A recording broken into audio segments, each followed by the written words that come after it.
We've got a rough one on the bench today.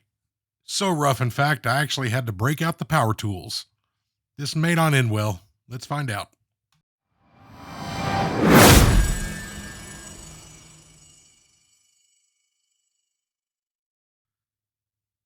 Hello, ladies and gentlemen. Welcome back to Weekend Watch Repair. My name is Adam. On the bench today is the humble Seiko 5, one of my all-time favorites. The example we have here is a model 6119-7103 from January of 1971. I picked this thing up on eBay for an absolute bargain. I mean, I just nobody bid on it. So it's actually a recent pickup. So decided to go ahead and do this watch because I have been working on a doxa that apparently has a part that is very difficult to source. And while I'm trying to source that and have filmed that project up to a certain point, I had to put it on the shelf and I needed another project to do. So I thought this Seiko 5 might be a pretty fun project. These Seiko 5s are just fantastic watches. As you probably saw there when I was testing it, by the way, the day date window wasn't moving at all. Can't get this watch to really move much at all or do anything actually. Right now, this is really the first time I'm opening this thing since picking it up. And I wanted to see if I can get this thing to run. So I'm going to go ahead and put some wind in it. These 6119 movements are automatic only. It's based off the 6106. You'll see a lot of similarities between this model and like the 6139 chronographs. There's a lot of similarities between these. But taking a look here and whoa, that's not right. You see all that play and the movement and the balance? That's not good. My first thought was that I had a broken balance staff, and from my angle I'm viewing it, you can really see the bridge moving while I'm over it. It didn't look like it, but I tightened that screw up on the bridge, and okay, the balance staff isn't broken, thankfully, but we've just got nothing on here. This thing doesn't want to spin up at all, so I'm thinking we may actually be overbanked, and we're going to go and give that a check. And yeah, see, I spin that thing, and then it just kind of comes to a complete stop. We'll show some footage of that later, but our balance is overbanked, which is why this thing does not want to run at all. So as we begin to take this thing apart, I'd like to kind of tell you a little bit about these Seiko 5s and why they're just so fantastic. So the Seiko 5 actually first came out in 1963. It was the Seiko Sportsmatic 5. And the 5 in Seiko 5 actually means something. According to the Seiko History Museum in Ginza, it was for the 5 meant it had an automatic movement, a day and date complication, water resistance, a recessed crown, and a durable case and bracelet. And that was the 5 key factors they wanted to hit with that. So with the watch coming out in 1963, they actually made some special pieces for the 1964 Summer Olympics that were hosted in Tokyo, and exports of the Seiko 5 just took off. Back in the time, automatic watches weren't as prevalent. They're obviously around. I mean, the automatic watch has been around a lot longer than that, but they weren't as nearly affordable and available to a lot of people. Then this 5 hit the market, the Seiko 5 hit the market, and they exploded. Actually, I read that reportedly in 1966, the number of Seiko 5s exported from Japan exceeded all automatic watches exported out of Switzerland that year. So that kind of gives you an idea of just how those things just exploded in popularity. And, they're all going to have just those 5 metrics. But they made them affordable where most people could offer them. And they don't have to be, they're not fancy, but they're mechanically very sound. And you saw this watch here had decades of wear. So taking a look at this, you can see that day wheel on there and how it's sitting up like that. I mean, that's clearly why we couldn't get that quick set day date function to go. We'll go ahead and put some plastic down. This is held on by a little C-clip. There's a flat side and a rounded side to that C-clip, and it'll actually fit in either direction. But if you leave it with the rounded side down, as this one was, it allows you so much more easily to get a tool underneath it so you can pull that clip off. but a little butterfinger action. So this arrow is pointing to the quick set jumper spring for the day function. And that should be sitting between two teeth on the underside of that day wheel, but it's not. It's just sitting on top of it. So that's why that function wasn't working. Hopefully that's all it is. And if that's the case, it'll be the easiest thing I have to fix on this watch. But we'll go ahead and get our cover plate removed. So this cover plate is held on by 4 screws. We can go ahead and lift this off. And actually, I just noticed as I'm lifting it off, it looks like I'm taking some other parts with it that I shouldn't be taking off. We'll go ahead and take a look here. That is the intermediate calendar driving wheel. And this piece here, yep, that is the quick set lever for the day-date quick set. On this watch, you adjust that quick set, which you probably saw me attempt earlier, by pushing in on the crown. You push in about the first 50 to 60%, and it'll move the day, or the date rather, around. And then that last, 50 to 40 to 50% will move the day function. And once you kind of get the feel for it, you can adjust the date or adjust the day without moving the date and all that. And it's very quick once you get the hang of it to go ahead and set it to exactly what you need. So we get our Canon pinion removed here, and now we can remove this cover plate. Taking point, there's one similarity between those moves. There's a lot of them, but those 2 screws are actually different on that cover plate. One of them is just a standard screw, and the other is a flush fit, and they need to make sure and go back in the same slots, even though they would thread into either hole. It'll cause some clearance issues if we get those backwards, which ask me how I learned that one. But easy fix, but if you're unaware, you may spend some time trying to problem solve it until you actually find it. I certainly did. Rest of our calendar works now can come off. Now we can go ahead and loosen tension on this big spring here. That is the return spring for the quick set adjustment lever. Outside of the main spring, that's definitely the strongest spring in this watch. And truth be told, it does not actually need to come out to do a standard service on these things.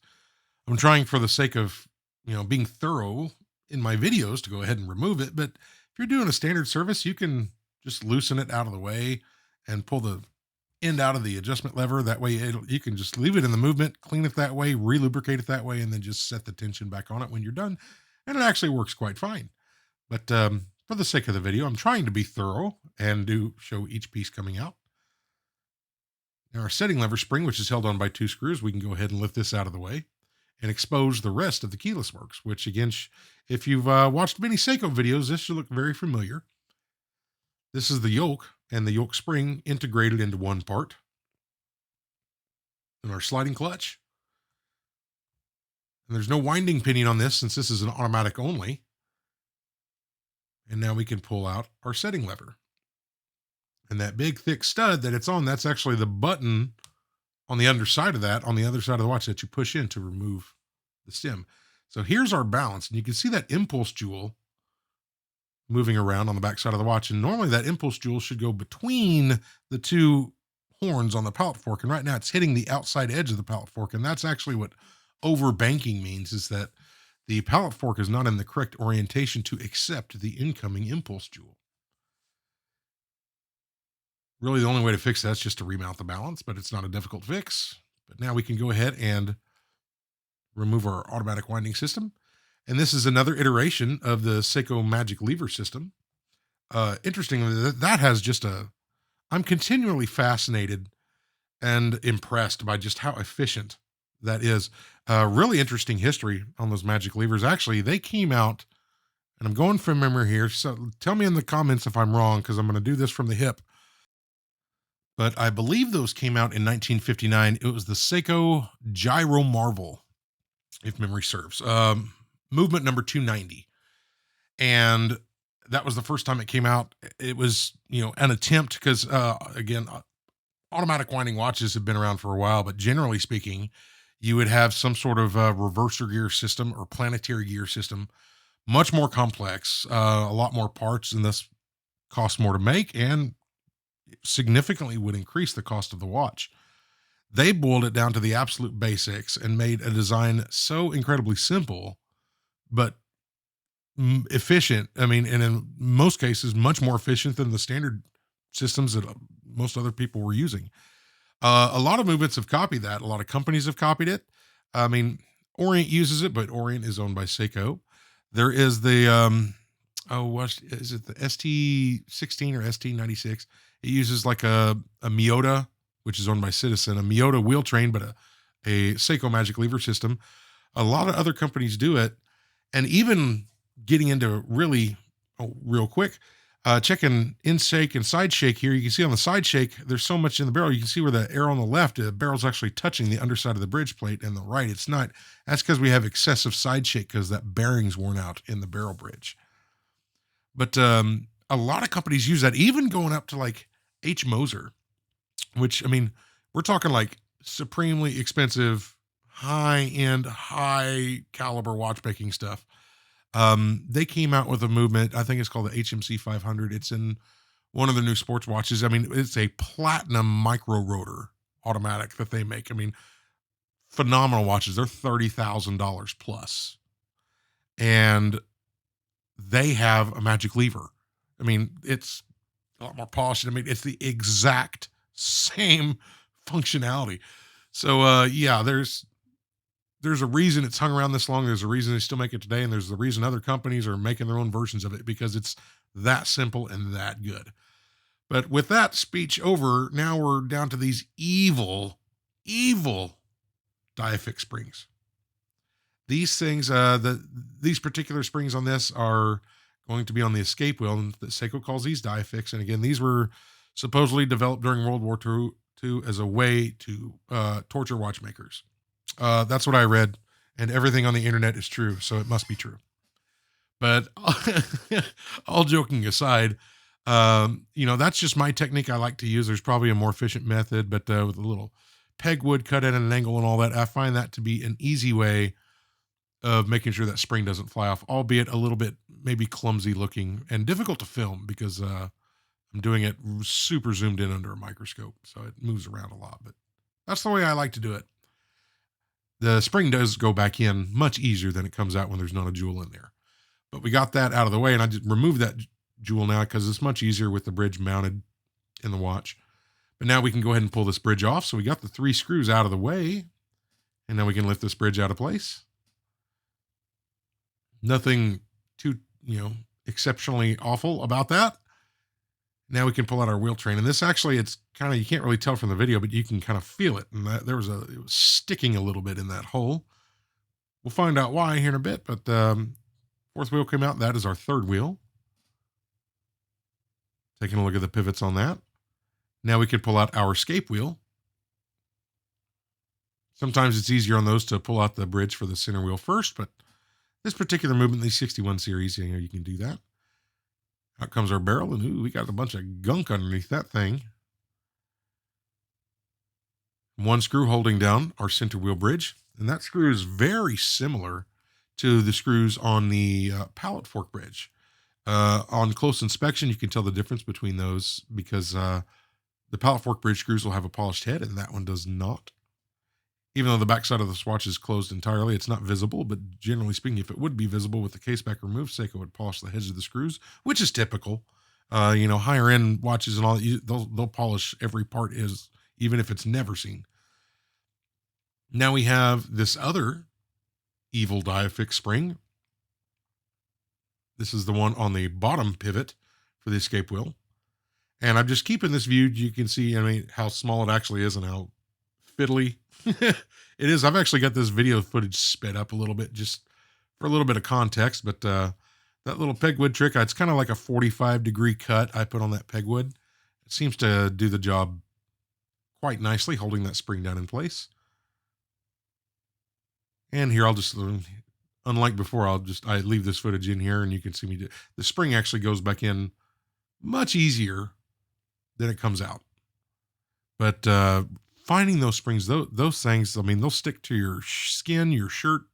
If it flies off, good luck finding those things.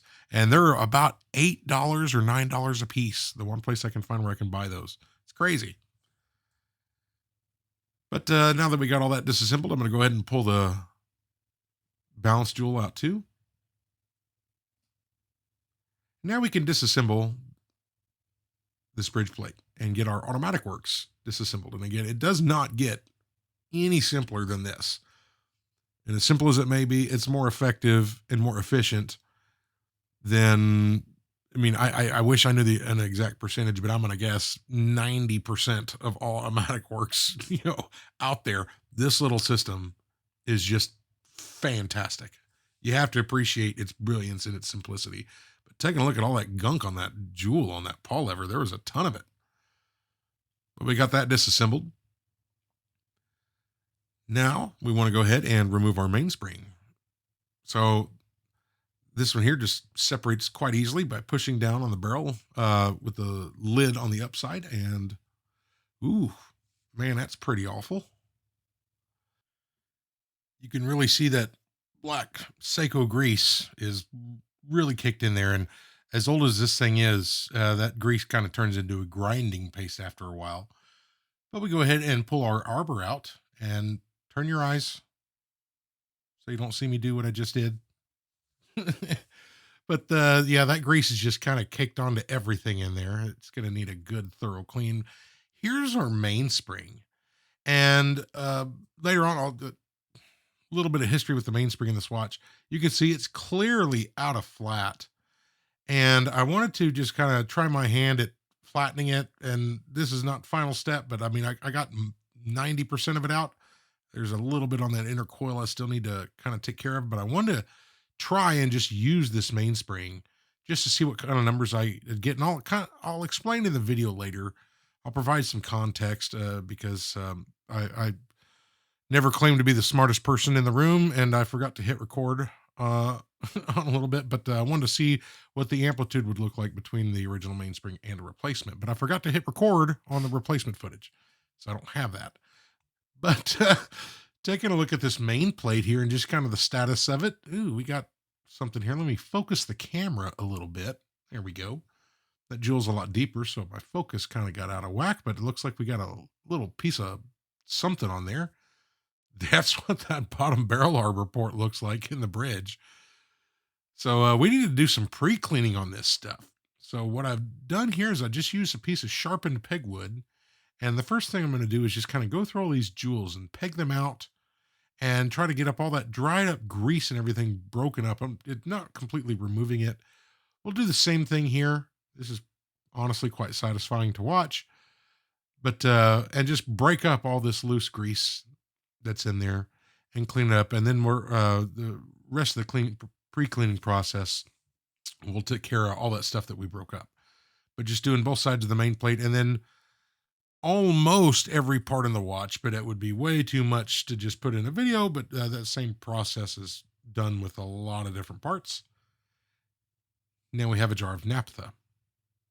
And so what I'll do here is I'll do almost every part in this, and I'll clean it just with a cheap little brush. But I don't put any shellacked parts in here, so the balance is not going to go in here, and the pallet fork's not going to go in here, and other things like the wheels and whatnot. I don't do this method for that. But just kind of do these in groups of parts, and then we'll dry them off here. And that'll get these pretty darn clean, actually. I mean, visually, unless you're under a microscope, you could basically reassemble a watch. But that's just the first step. And taking a look at this pallet fork, man, that there's just all kinds of crud all over that. So that's in desperate need of a clean. Here's a problem I found. Inside this center wheel, you could see all that gunk in there. Some of it's dirt. I actually put a smoothing broach in there to try to clean that up, and that's a lot of actually rust inside that. So that's beyond my ability to save.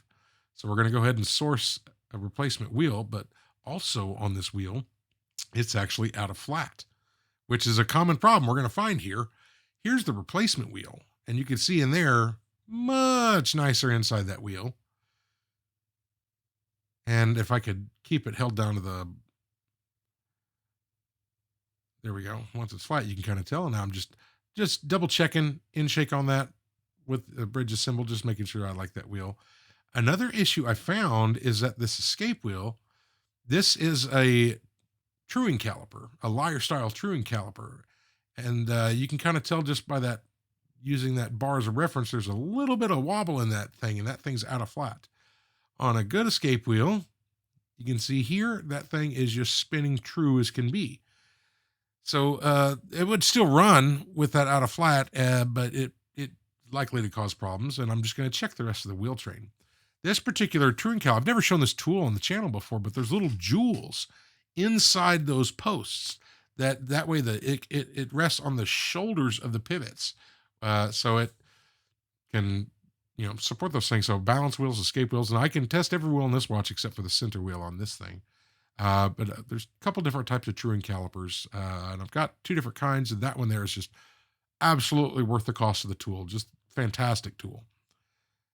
Now I want to go ahead and do a jewel upgrade on this watch. This is going to be something you've seen before if you watched a lot of the videos on the channel. I'll show one reaming step, but we ream this out. Again, this one here is going to be 1.59 millimeter hole, and I'll just go and graduate in steps of larger and larger reamers till we get up to that size. Once we do, I'm going to go ahead and deburr both sides of that hole. Not a lot, just a little bit. It's a really sharp tool, so it does not take much, because these are brass main plates and with a rhodium plating on it. It looks like steel, but it's actually brass. So it does not take much to deburr these holes. But that'll allow that jewel to be installed quite nicely and evenly, and will just make the whole process quite a bit easier.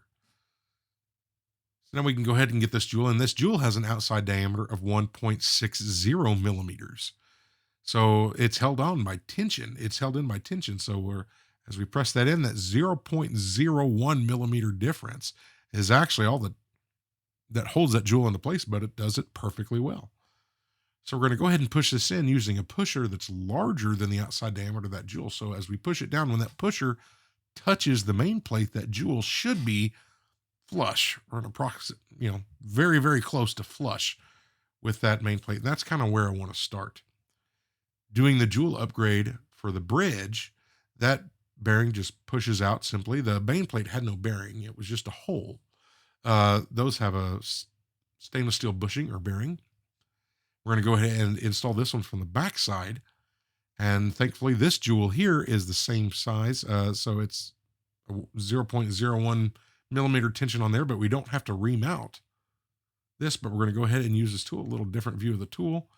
But go ahead and just make sure that thing's pushed down fully.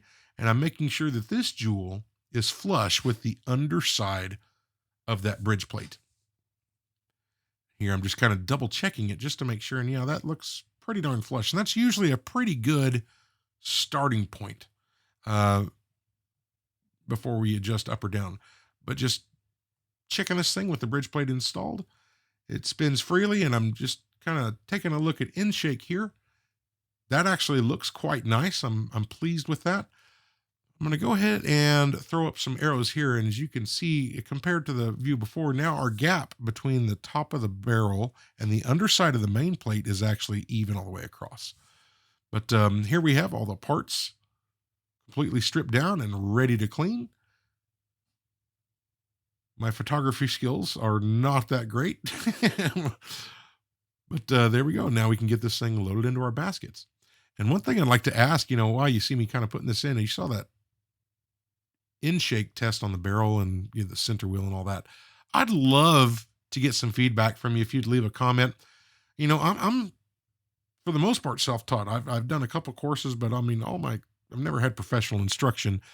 And I'm going just off my own experience on end shake, but I think I've kind of have the feel for what I like. But I'd love for you to take a look at the end shake on that center wheel, that barrel. If it looks right to you, I'd love to hear from you. Or if you're in your experience, it needs less or more, I'd love to hear your thoughts on that. My last video went in depth on a lot of end shake, and there's a lot of footage there. I'd love to hear from you.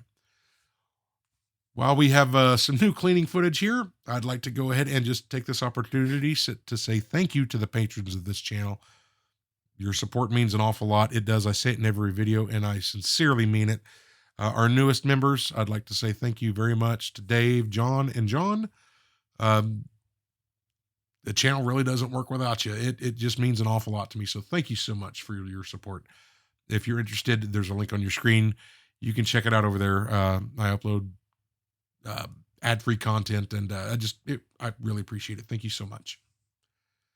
We got our crystal out of the case, and I'm just taking a look at this case, and it's just beat up. It's it's dirty and beat up, and I could ask for a lot worse. This is not by far not the worst case we've seen, but I'm using some pegwood to just kind of loosen up all this grime, just years and years of grime that's on this thing. And I'm actually pretty convinced after disassembling the watch. I mean, clearly somebody's worked on this thing with that balance being loose and the day disc not being mounted properly. Someone's clearly been in this watch, and I'm thinking it was just a project someone gave up on. But I don't think they got to the casework on this thing. So here we go. The shape of this case kind of allows me to attempt my little homemade lapping setup. This is not a lapping machine, and I do not have the funds to afford a legitimate lapping machine. A lapping machine in its, it's a simple machine in design, in principle, but it's a very high, you know, uh, very low tolerance machine. It's machined to a very high standard for run out and everything else. It's just a flat wheel with very little run out that spins slow. But this little belt sander or benchtop sander's got a vertical disc on it, and amazingly has very little run out. So I'm using this because this shape of the case kind of lends itself to lapping. And so the speed on this is turned down as low as I can get it through a voltage regulator to keep, but still keep the machine running. And I'm starting out with a much higher grit than one would normally do on a lapping machine because I want to take as little material as possible off. But without the proper equipment, I'm having to kind of figure out a different method to do it. So what you see me doing here is working on one angle of the case at a time. And so right now I'm working on that vertical angle around the edges of the case.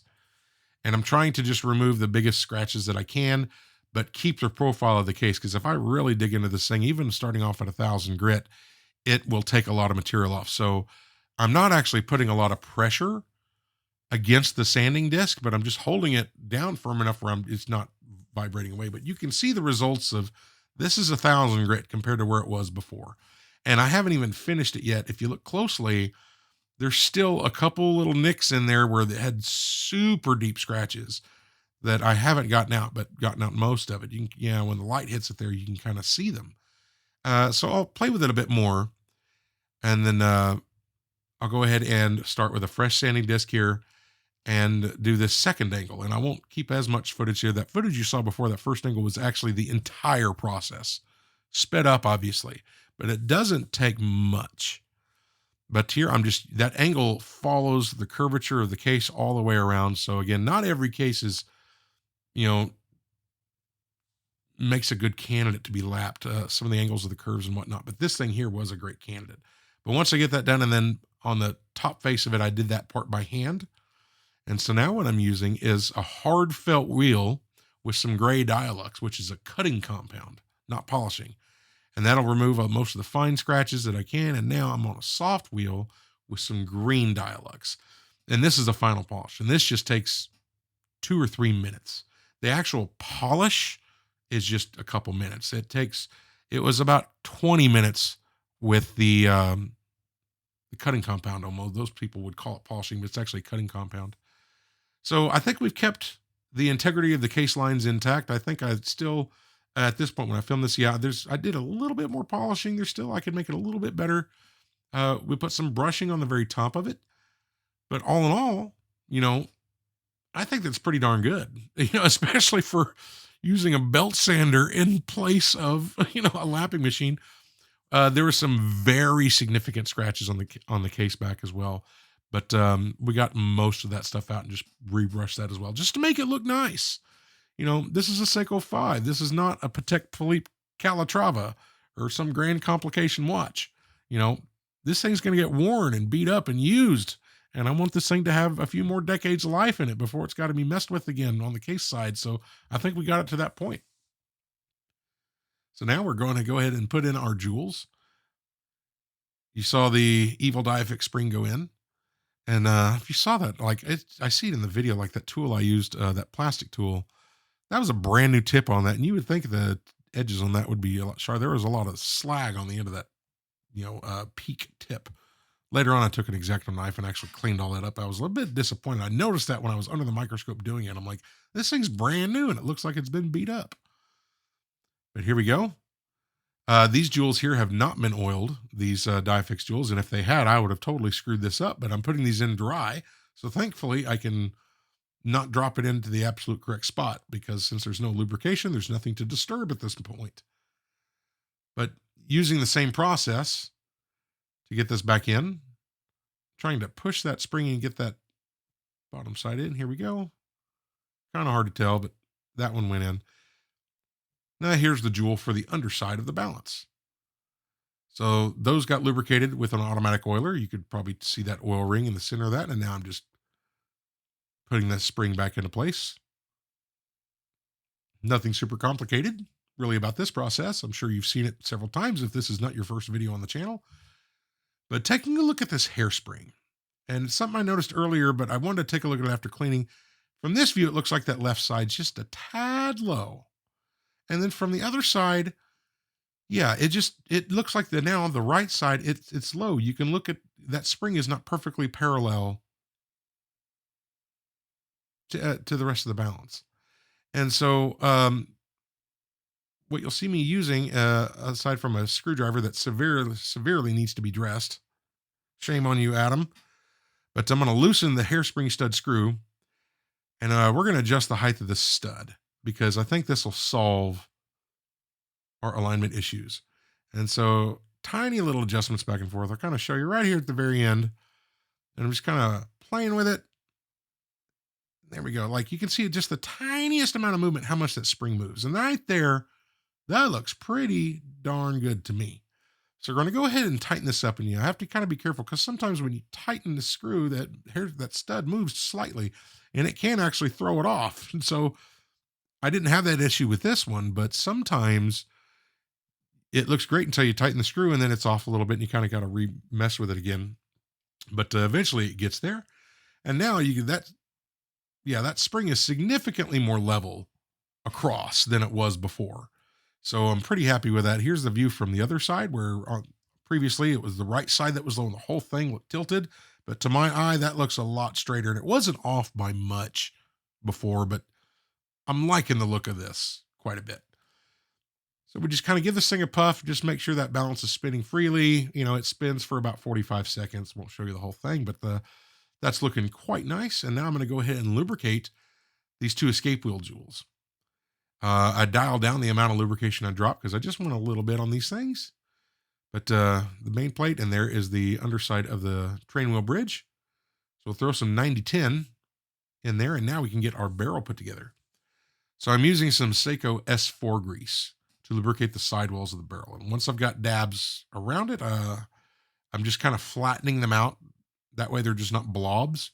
And that way, when I put in the mainspring, I'm less likely to take that braking grease away with my winder. So this spring we're putting in here, this go around, is the original mainspring. And I wanted to just, again, see what kind of numbers we get on this spring versus a new spring. So I got it about as flat as I could. The spring did not look bad, although it had just the tiniest amount of little bumpy feeling in it, which a worn out spring will tend to do when they get really worn out. There goes our arbor in, and now we got that tooth on the arbor to seat in that eyelet, and applying some HP 1300 to the arbor itself where the lid is going to go.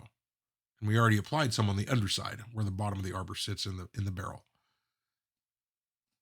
But now our lid can go on, and we just want to make sure when we press this down, we press it evenly and don't kind of kink the barrel. And so this little cheap plastic tool is wonderful for that. There's a lot of tools that you don't really have to spend a ton of money on if you want to get into this hobby. This one's one of them. Name brand tool is like $30. This one's like $6. So you can get away with that somewhere, and we're just making sure that thing is flush all the way around. And now we can get our automatic works together. But if you're interested in doing watchmaking, I find kind of off topic, but I find the analytics of YouTube quite fascinating, actually. And one of the statistics it gives you is the amount of people who watch your videos who are subscribed versus not subscribed. So right now, I think, I don't know what normal is, But it says about 80% or so of the folks who watch these videos are not subscribed to the channel. So first off, if you want to subscribe and you're not, please do so. I'd really appreciate it. Shameless plug. But outside of that, the folks who really subscribed, I kind of get into the more of the technical weeds in my descriptions, and I understand that's really not for a lot of people. Some of the other watch videos, they don't really, they show a lot of the same stuff. I'm really trying to be thorough and show every step, but you know, my videos are kind of geared in my mind towards, maybe people who are wanting to learn how to do this or doing this same movement and wanting to see it done. I know I've gone to YouTube for the same thing before, especially when I was starting out. So, you know, uh, I think that's where a lot of the subscriber base comes from, which I think is rad. But if you're interested into, the reason I'm bringing this up is because I've been asked a few times, and most recently by a patron, and I took some action on it, but about tools. And I've built up quite a collection of tools over the years, and I've got duplicates of some stuff where I've learned the hard way. Some places you can skimp, and some places you can't, and what's essential to start out, and what's more of a luxury to have, and all this stuff. So, if you take a look at the description in the video, there is a link to a document that's available for everyone to view. It's a Google document, but I put in links and notes about most of my tools. I didn't put absolutely everything in there because it's just, you know, at the time I didn't write a catalog of every tool I own, but almost everything I use on a regular basis. But there's a ton of stuff on there. Notes about and multiple versions of it. What I found that I can get away with, it's cheap. What you can't. What's worth spending good money on, like screwdrivers. A few things like just spend the money and get a good one. It'll be worth it if you're really going to take the hobby seriously.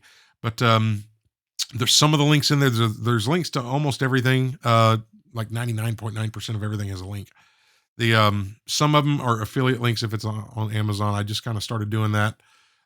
Trust me, I'm not paying any bills off Amazon. I think I've made like $6 off Amazon links. And I probably won't even see that for a year. I don't feel obligated to use an affiliate link, but you can see what I'm using. If it's a non-Amazon link, I'm not sponsored by anybody. I make no money off any of that. It's just, that's what I've used and settled on, or some of the stuff that, I've bought, then I've realized that it's not really all that great and I need to get something a bit more quality. There's a note section on there. And the last section on that list is of what I feel is essential and what's not essential, but is nice to have. So what can you just start out with, and what just makes your life easier as you continue the hobby. So if you're interested in viewing that, there's a link in the description. Again, it's available to everyone. It's a read-only document. So, but you can download it, do whatever you want with it, but take a look if you're interested. Yeah, there you go. So we got our wheel train put together, and we got our bridge put on, and now after final tightening on the screws, I'm just double checking movement of the wheel train just to make sure that everything's spinning freely, and it is. Don't always get a kickback on some of these Seiko movements like you do some of the others, and you also won't get a kickback when you do that test if you don't have your ratchet wheel and click spring in place, which is what we're doing now. But don't be surprised if you do that. That if you don't get like this big kickback you may see on some other Swiss movements when the wheel train stops spinning. Applying a little bit of lubrication to the upper barrel arbor jewel. And for the keen eyes among you, that is a different oiler. I usually buy these really cheap. The red Bergeron red oilers are like $7. It's the smallest one they have in that set. And I find that that's good for me for 99.9% of everything I do on a watch. The $20 kit, which I originally bought that had 4 sizes, two of them I've never even used, and I just use the red one for everything. But I found that sometimes, like on escape wheels or balances, or when I'm oiling jeweled bearings like that arbor, there's very little room, and sometimes I make a mess of it. So I bought it's kind of expensive. It's shamefully expensive for what it is. But it's just it's a Bergeron oiler again, but it's like the next grade up or whatever. But that tip is super fine and super polished. What I found is I think it's actually worth the $30 that stupid thing cost, because I'm able to control smaller amounts of oil much easier with it than I was even with the small Bergeron oiler before. But like their They're good oilers. I'm like, wow, that's actually quite nice. You know, I don't know if it's $30 nice, but now that I have one, I kind of like it. So we got our pallet fork in, just being very careful when I did it, just to make sure that I didn't break any pivots. And I'm just going to give it one more little check here after I tighten it, just to make sure, yeah, that thing's moving nicely. Now we're just going to apply some wind to this. I'm not going to put a full wind in it, you know, just a couple turns. And then I just want to check the locking and unlocking to the action of this pallet fork. And that looks like it's moving quite nicely. Okay, I'm happy with that. Now we need to oil the escapement. So I'm going to oil this with Mobius 941, and just, that's my tiniest oiler, and the tiniest amount of oil on that tiny oiler, and that microscopic amount of oil is enough to do this process 3 times, which I'm going to show you one time here. But we apply tooth to that exit stone, and then engage it with 5 teeth at a time, and then repeat that 2 more times. And I don't even refill the oil. It's that tiny amount. Yeah, that's it, really. That's all we use. But now we can put in our balance. So the microscope footage was atrocious. Normally I've been putting that in these videos at this point and syncing them, but it was just, I respect my audience too much to subject them to that awful footage from my microscope. So we're stuck with this, but there we go. And I'm just pushing this plate down, and I push a little bit too hard right here. See that? That's all it takes. You know, I pushed down on the plate just a hair too hard and actually stopped the balance momentarily, but doesn't hurt anything. There we go. We got that tightened up as well. And now I'm just double checking a few things. That's what that impulse jewel looks like when it's engaging the pallet fork properly, and that hairspring actually looked quite flat and good. So I am pretty pleased with where we're at with this thing. Now we can go ahead and lubricate the rest of our wheel train that we haven't already done. That's our 4th wheel on the bridge, and here's our 3rd wheel on the train wheel bridge. Just a little bit of oil here, and I'm liking that tiny oiler. Let me kind of lubricate the amount I want. And here's on the main plate, the 3rd wheel port on the main plate, and that's about the right amount of oil. Okay, folks, I need to explain something here. I wanted to do something that I haven't done or shown on the channel before, and that is show the time grapher readings of the regulation as it's being set. So this watch here has only been running like 10 minutes, you know, no time at all. We're running fast, beat errors at 1.6. So I have to move the watch off camera to do it, and it's super touchy. Like I just barely touch it and it adjusts it by a mile. But I'm having to do this using a loop, and I hate using loops. You know, my creator blessed me with some good stuff. You know, I've got striking good looks, good enough to, you know, stop traffic and occasionally cause accidents. And I've got the strength of 10 men, but I have apparently weird shaped eye sockets, and I can't use a loop. So I kind of gave up on it after a bit, did it my normal way, and here we are. What's not really shown there, and again, my fault completely, but the entire intent of doing that was to show the difference between a mainspring, the original mainspring, albeit a little bit worn, but still functional. You know, amplitude right there after running 25 minutes was 200 degrees, a little low.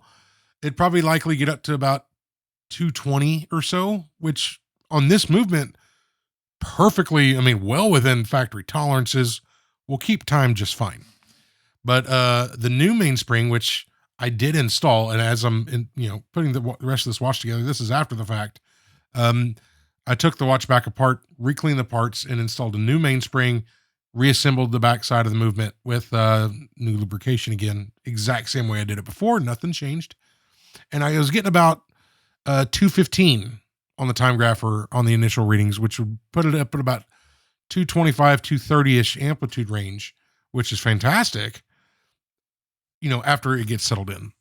But I totally did not hit record when I did that. I did the work, and I was really personally intrigued to see what results I'd get, and did not hit record when I put it on the time grapher to show the new mainspring reading. So sorry for that, but just so you're aware, so at this point, doing this watch it movement now, during filming, it does have a new mainspring in it. But so my fault. But I never claimed to be the sharpest knife in the drawer. But I don't know what else to say. I did it, or I didn't do it rather. But putting the keyless works together, I'm applying some grease to the setting lever here and the yoke where those pieces are going to meet. And the little blob here on the top side of the setting lever. And what that's for is for the setting lever spring, that large flat part of it on the bottom right-hand side of that's just going to put constant downward pressure on that setting lever. So when you press the button to release the stem, it, it pushes that setting lever back into place, returns it to its home position. But that's what that's for. So we got all that greased up. Now we can put on our stem. And I didn't really mention it before. When we pulled out the stem originally, it looked like the crown was a little bit bent. It wasn't in perfect parallel with the stem. I was able to just kind of massage that a little bit and get that straight again. So I think we're pretty good there. And with proper lubrication, we got that installed. And just giving it a quick function check, clean up a bit of the excess grease where applicable. And now we can move on and get our quick adjust spring put into place. So we'll get this screwed down, just not tightened completely.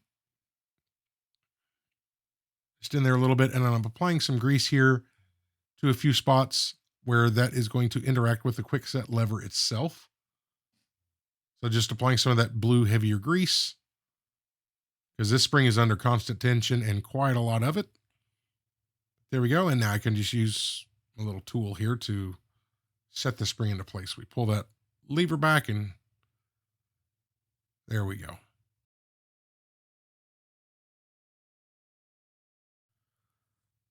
Once that's done, we can just fully tighten that screw and move on to the rest of our motion work here. So we're going to apply some lubrication to a few points here. The post for the setting wheel, and here is our minute wheel, and a little bit on the raceway for the minute wheel. That's going to be HP 1300. And then I'm applying some of the heavy blue grease to the post on the second wheel where our friction fit cannon pinion is going to go. So we can go ahead and install that first. Just being careful not to bend or kind of touch the fourth wheel pinion above it that the second wheel is going to set on, but that clicks in quite nice with a little satisfying sound. Here's our little setting wheel, and that's the interface between the sliding clutch, which is going to spin whenever you're winding the crown or doing that, but when it's in the time setting position, it interacts with that setting wheel and then turns the minute wheel, which engages with everything else to turn all your hands. And now we can put on our cover plate, just making sure that the flush mount screw goes in that bottom hole. And then the top one is a standard screw. It's the same thread on both screws, but those heads need to be in the correct slots. Otherwise, there'll be some clearance issues later on when we put the day disc on. But now we can assemble our calendar works. So this should be nothing new. Pretty standard stuff, pretty much matches a lot of some of the other Seiko movements we've had on the channel. So we'll go ahead and get that put into place. And our little intermediate wheel. And while I'm doing that, maybe I'd just like to take this opportunity to kind of address something for the channel. Not everyone's watching at this point, viewership rises and falls throughout the video, but if you happen to be watching right now, I get multiple comments, probably a few emails a day, from folks, very nice, but they're just wanting to know if I can take a look at a watch for them. And, it's honestly, I didn't know what this channel was going to do when I first created it. And even as we've kind of been at this over a year now, but, I'm humbled and thankful that people think enough of the videos to reach out to me to see if I can service their watch. While, most of them, they send me, yes, I have the capability of doing it, but I never considered, although in hindsight, I really should have, I've never considered the possibility of kind of opening up myself to do commission work. Because again, this is a hobby for me. Although I do take it seriously. I try to do the best job I can and be thorough about it and do it properly, which can be difficult to find. I understand, sometimes with private individuals, you never know what work you're going to get. And at least here, you can see what goes into the watches. And I get why people, I guess, are contacting me about that. But I'm just honestly, I'm not set up for it. It kills me to do it, but I have to politely decline those requests because, for a few reasons. One is a liability concern. Again, I do this work from my home. Hey, I live in Tornado Alley, right? Like, if I got a watch of yours here and I got the storm come through, your watch is gone, brother. Sorry, kind of thing. Where what kind of insurance and liability concerns do I need to address and need to have set in place if I want to turn this thing into a full fledged business? And then just all that stuff. I have a day job, which I take very seriously, and I just spend a lot of time doing it, completely non-watch related. And so, this is a hobby of mine I do in my spare time. So I'm just at the moment, I'm not set up to do that. I need to get a PO box set up. My local post office doesn't even have any open slots for a few more months. So there's a few things kind of holding me back.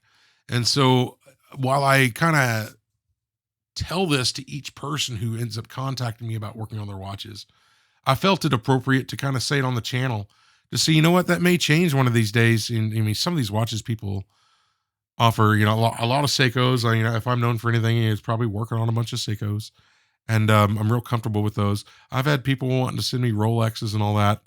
And well, mechanically, they're a lot more expensive to work on if you got to replace parts, but mechanically there's not a whole lot of difference.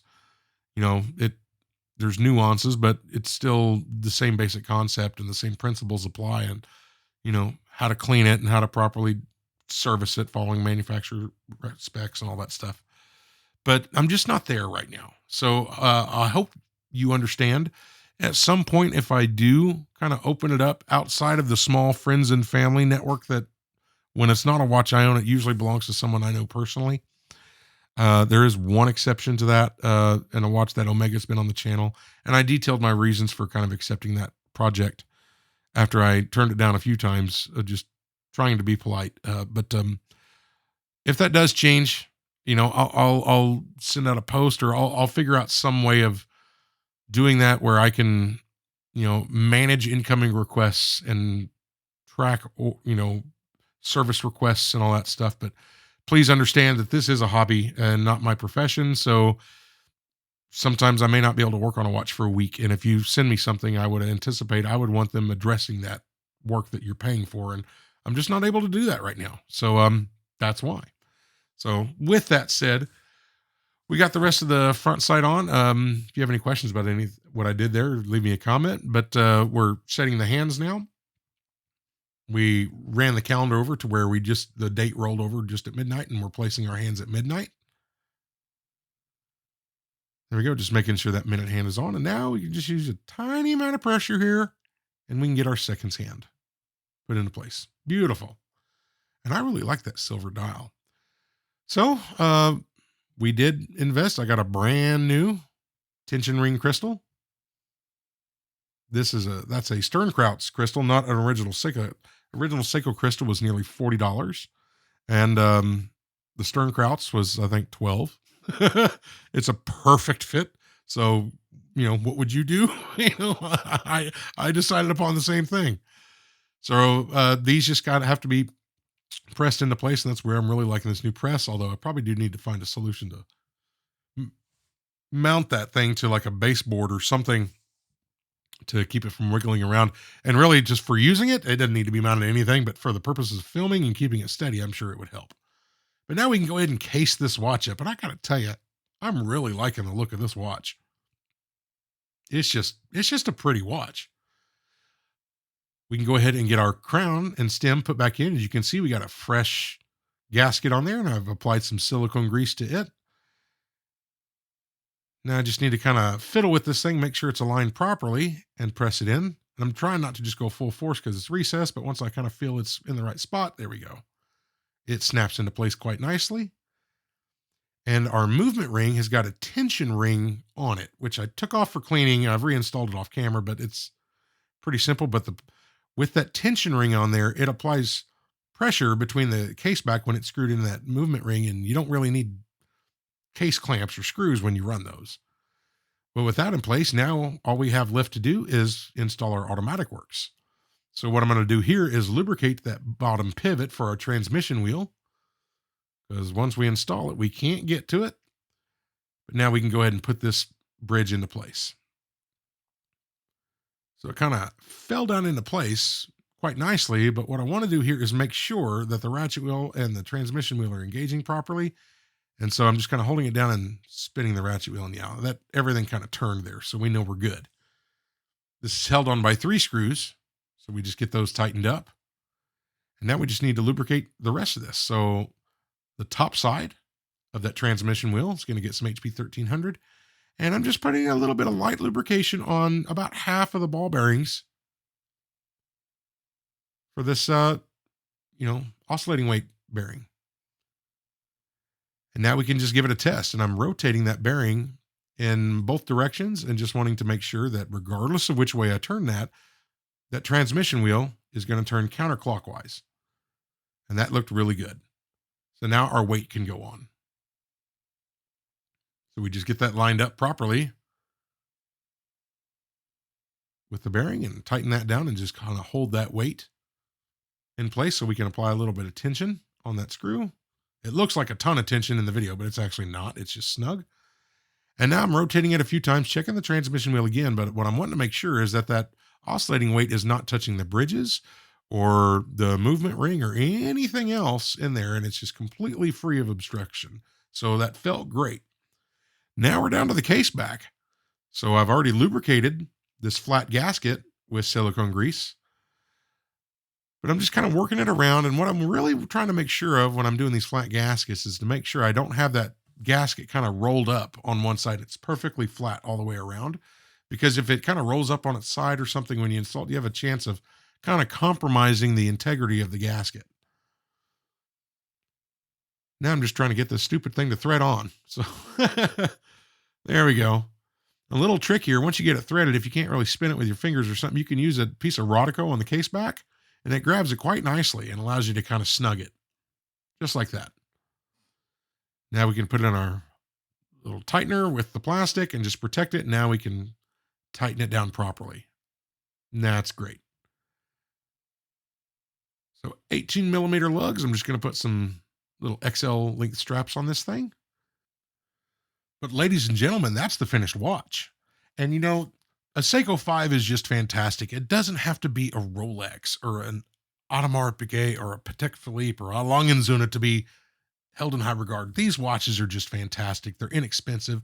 They're mechanically extremely sound, and they're just great and make great projects and deserve, being brought back to life. And that's kind of why I got into this hobby. But ladies and gentlemen, if you enjoyed the video, thanks for hanging out with me. Make sure to like and subscribe. Check out that Instagram link I posted earlier if you like that kind of thing. But until I see you again on the next video, take care of yourselves, and we'll see you soon.